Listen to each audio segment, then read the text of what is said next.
সময় খুব খারাপ, তাই আগের মতো আর ভালোভাবে ব্লগ দিতে পারছি না।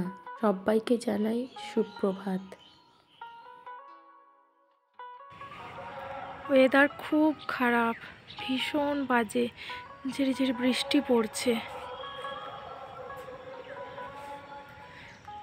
ঝিরি ঝিরি বৃষ্টিও পড়ছে। আর এদিকে আমি কেচেছি, কিছু মিলে দিই, তারপর আবার বেরোবো।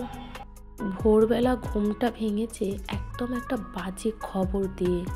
হঠাৎ করেই আমাদের কাছে খবরটা আসলো যে আমাদের জেঠু শ্বশুর উনি মারা গেছেন।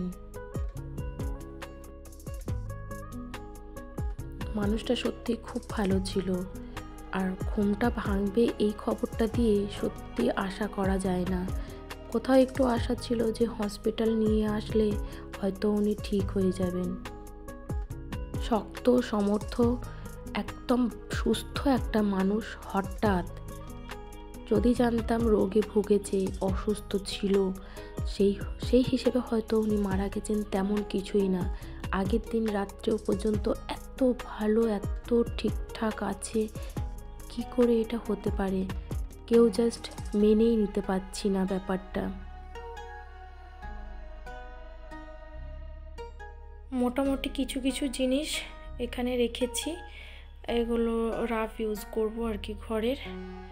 আর আনলা টানলার কোনো কিছুতে হাত দেব না, তো সেই জন্য এই বেডটার মধ্যেই সব রাখা থাকবে। আর যে দেশের বাড়ি যেতে তো হবে, এইগুলো সব নিয়ে যাব আর কি, যে শাড়ি, শাল টাল, এগুলো সব।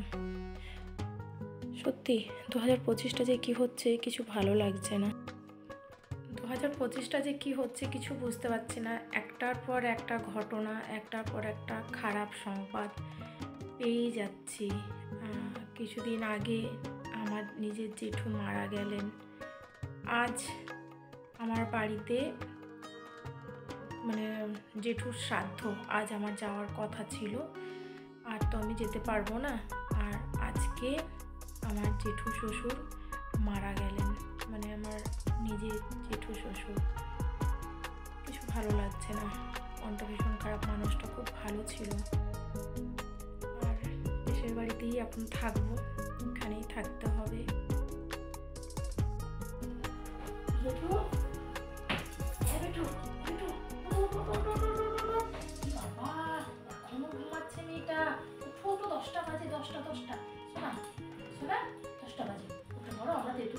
দেশের বাড়িতে চলো চলো চলো। তোমার দাদু মারা গেছেন জানো? আমার নিজের দাদু মারা গেছে? না না, ওরকম বলতে নেই। তোমার দাদু মানে পুনিয়া দিদির দাদু। তোমারও তো দাদু না? ও ওই যে রিতার দাদু, ওই যে ঘন জেঠু। হ্যাঁ চলো চলো, রুকি দিদির বাবা। চলো উঠো উঠো উঠো, তাতে যেতে হবে। 10টা বাজে, তুমি অনেক ঘুমিয়ে গিয়েছো।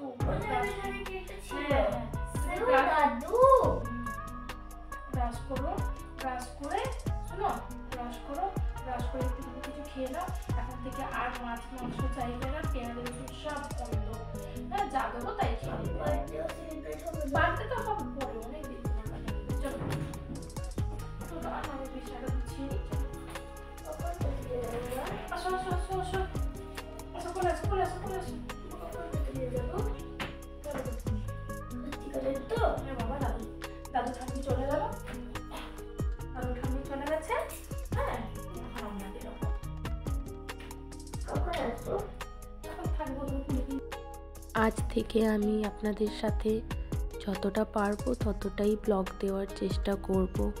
আসলে একদমই ভালো লাগছে না। আমরা দেশের বাড়িতে চলে এসেছি, এখন দেশের বাড়িতেই আমরা আছি।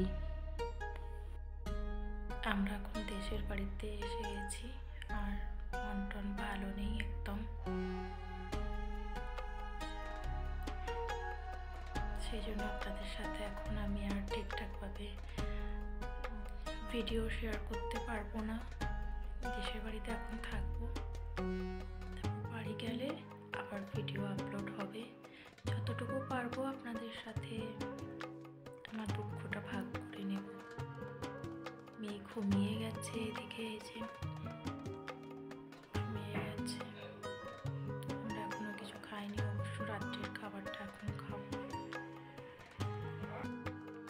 জেঠুকে যখন নিয়ে আসে পোস্টমর্টম করে, তখন বাজে প্রায় 5টার মতো।